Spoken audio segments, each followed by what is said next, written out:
हरदयाल सिंह कंबोज जी। राधे राधे। राधे राधे महाराज जी। श्री हरिवंश प्रणाम।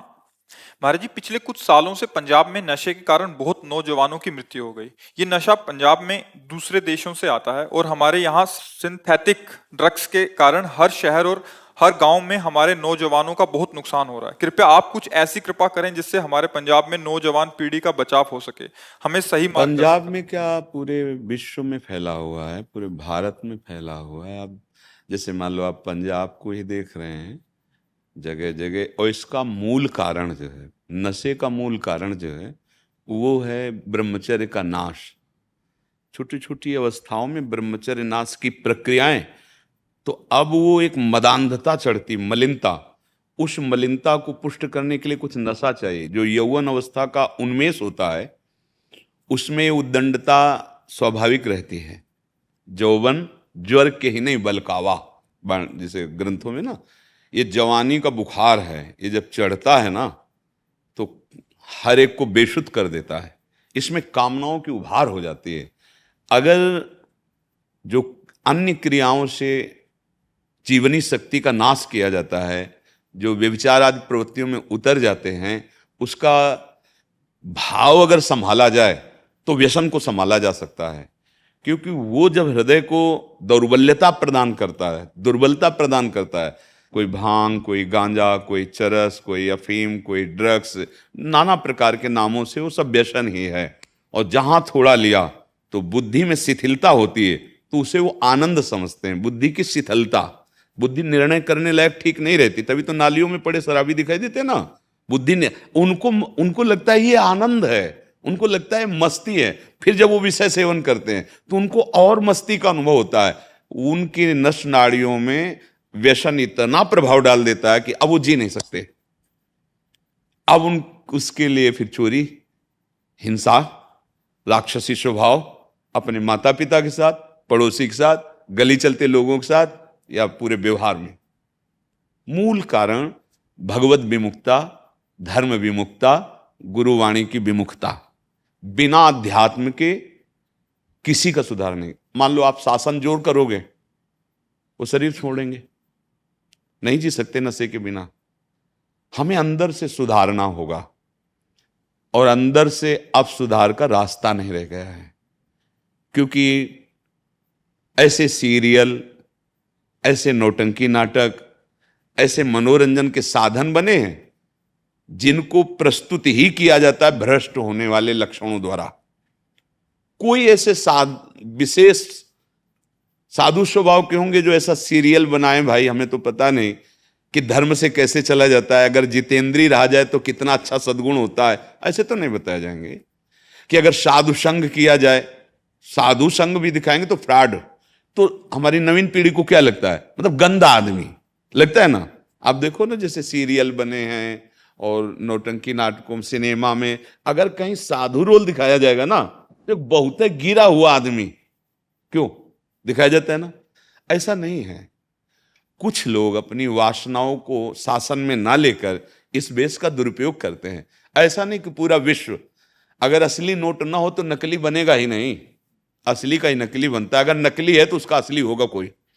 तो भगवत कृपा से यदि साधु समागम हो, जो हमारे धर्म ग्रंथ हैं, अगर इनको हमें नवीन पीढ़ी को सुनाने का और उनको सुनने का अवसर मिले तो थोड़ा तो अध्यात्म बल आवे, तब तो संभल पाएंगे।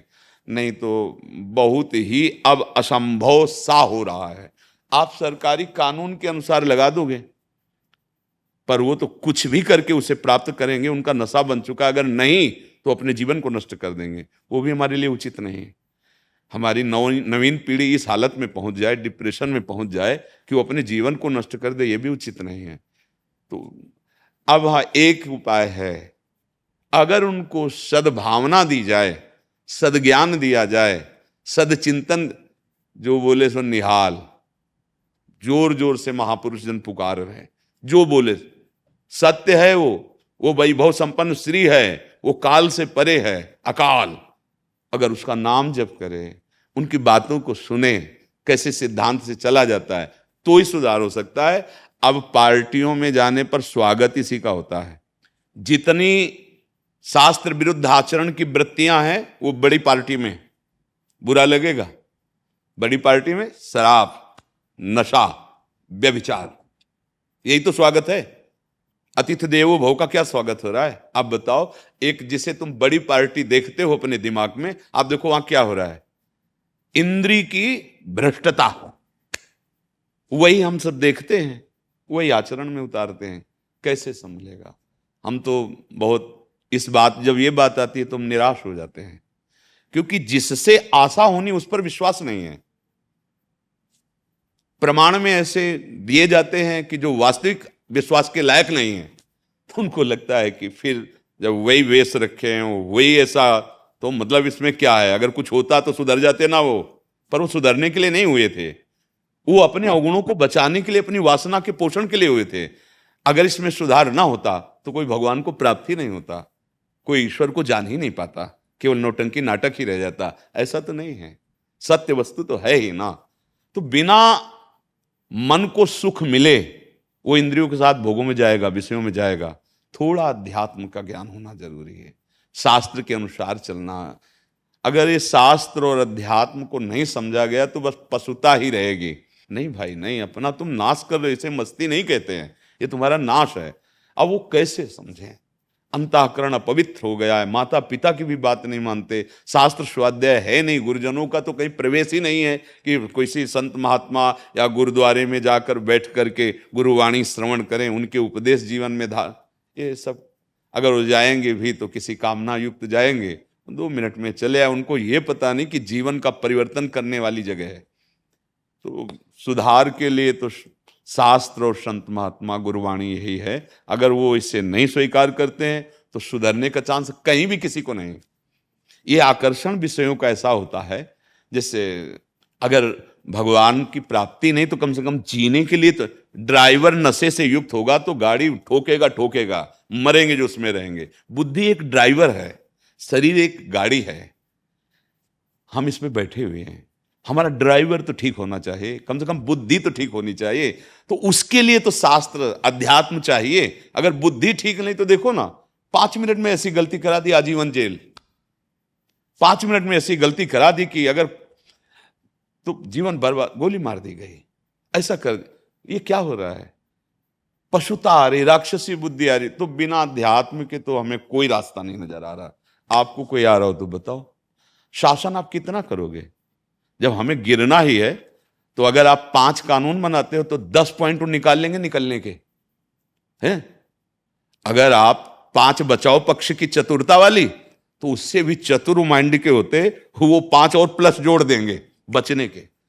है, होता है, आप देख लो समाज में होता है। के लिए एक बार हमको धर्म का ज्ञान होना चाहिए, एक बार हम सत्य का ज्ञान प्राप्त करें, एक बार हम गुरुजनों के चरणों में बैठकर अपने जीवन का रहस्य, तभी हम नए नए बच्चों को प्रणाम करते हैं। वो कहते हैं धन्यवाद आपका, आपने हमारा व्यसन छुड़ा दिया, आप ऐसे। तो हम कहते हैं प्रणाम आपको जो आप हमारी बात मान गए।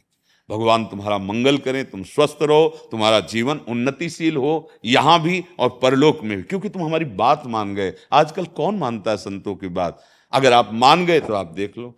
जैसे पीछे हमने एक सत्संग में कहा था कि आप हस्तक्रिया आदि जो करते हैं आपके जीवन का नाश, तो बहुत से उदाहरण आए थे कि डॉक्टर कहते हैं कि आप अगर ऐसा करोगे तो स्वस्थ रहोगे। जैसे खून का डोनेशन किया जाता है तो खून बढ़ता है, स्वस्थता होती है। ऐसे ये सप्तम धातु कहीं इसकी थैली नहीं, आज तक डॉक्टर कोई नहीं जानता कि कहाँ है। नहीं ऑपरेशन करके निकाल दे कि ये वीर्य है, वो केवल निकलता ही मनोवाह नाड़ी से है। एक नाड़ी है मनोवाह, वो जैसे मथानी डाल के आप दूध को मथो, कहीं घी नहीं है लेकिन वो घी निकाल देगी। ऐसे ही पूरे शरीर को जब काम भाव से वो गर्म होती मनोवाह नाड़ी अंदर की, वो पूरे रक्त से जीवनी शक्ति खींच के बाहर कर देती है। 40 किलो अन्न में वो जीवनी शक्ति एक बार तैयार होती है संतान उत्पत्ति के। अब आप सोचो, आप अगर रोज नष्ट कर रहे हो या महीने में कई बार कर रहे हो तो आपकी हालत क्या होगी? वो आपकी स्मृति, आपके स्वास्थ्य, आपकी विचारधारा, आपकी क्रियाएं सब पर बाधा पहुंचा देगी। थोड़ी सी क्या एकदम, अब वो जहर जाके रक्त में ऐसा बैठ गया कि अब तुम्हें जीने नहीं देगा उसके बिना।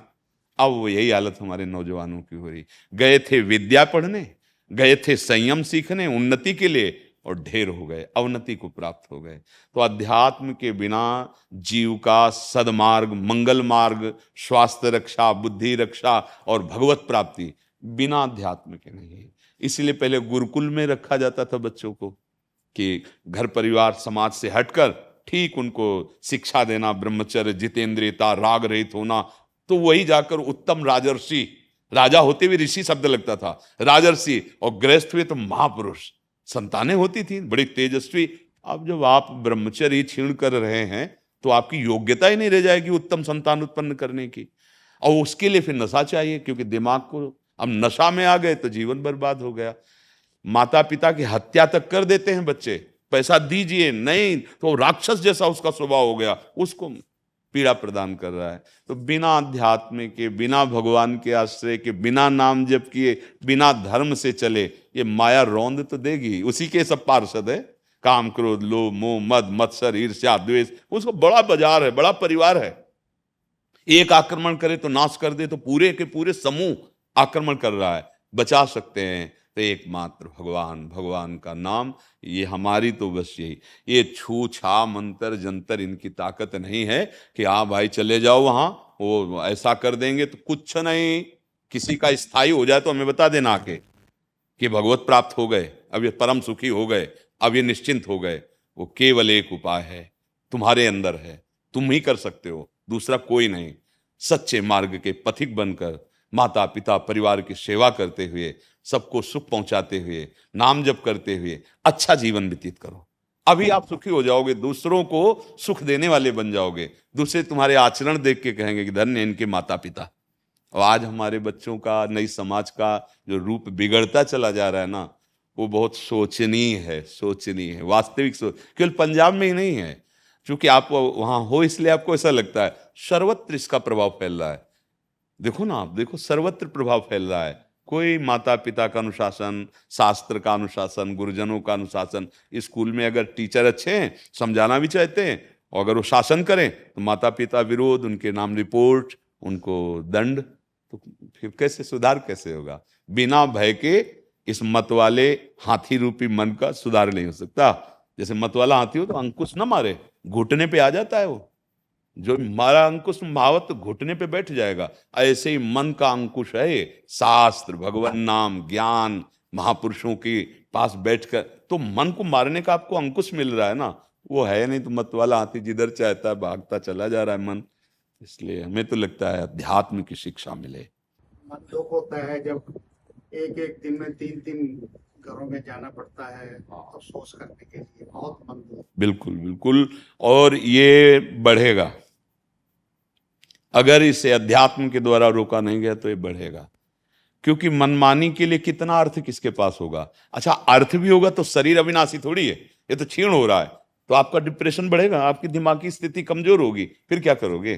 क्योंकि शांति चाहिए सबको, सुख चाहिए, और वो मिलता है भगवान में।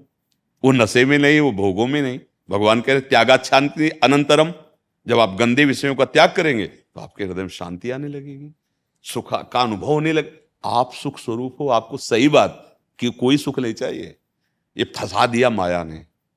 नहीं, देखो, आप नींद में जो आप सुख लेते हैं उस समय आप क्या भोगते हैं, क्या करते हैं? आपको गाढ़ नींद आई है तो वो सुख जो आपको मिलता है नींद में, वो किस क्रिया से मिलता है? बोलो, कौन सी आप क्रिया करते हैं, कौन सा भोग भोगते हैं? पर आपको सुखानुभूति होती है ना, आहा आज तो बहुत अच्छा सोया, ऐसा आता है ना। क्यों नींद में सुख मिला? क्योंकि संसार का चिंतन छूटा।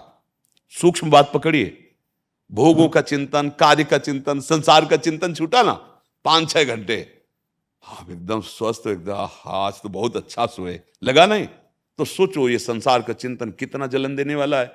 जब तुम चिंतन नहीं कर रहे थे तब तुम सुखी थे नींद में, और अगर जाग के भी तुम्हारी वही स्थिति रहे तो उसी को महात्मा कहते हैं, जो जागते हुए हर चेष्टा करते हुए भगवान के चिंतन में रहता है। सा वही मना कृष्ण पदारविंदयो, मस्त रहता है। मस्ती का उपाय भगवान है, नाम जप है, नशा नहीं है, गंदे आचरण नहीं है, व्यभिचार नहीं है, हिंसा नहीं है, रुपया पैसा नहीं है। आप करोड़ों रुपया, अरबों रुपया एकत्रित कर लो, आपका मन गंदा है तो आपको जलाता रहेगा, मारेगा आपको। आपके हाथ से आपको जहर खवाएगा, आपके हाथ से आपको मृत्यु दंड दिलवाएगा, क्योंकि आपका मन गलत चला है। अब वही तुम्हें गलत दंड देगा। मन सही ना तो गरीब भी होगे ना तो मस्त रहोगे, नमक रोटी भी खाओगे तो सुखी रहोगे। और अगर अपराध करोगे तो सोने की थाल में चाहे खाओ पर चैन से सो नहीं सकते, एसी में बैठे हुए जलोगे, क्योंकि दंड तो मिलेगा, अपराध का दंड मिलेगा। वो बाहर से मिले ना मिले, तुम्हारा मन तुम्हें दे देगा। ये विश्वास करो, तुम्हारा मन तुम्हें जलाएगा, तुम्हारा मन तुम्हें दंड देगा। इसलिए सुधार का एक ही रास्ता है, भगवान का आश्रय लो, नाम जप करो।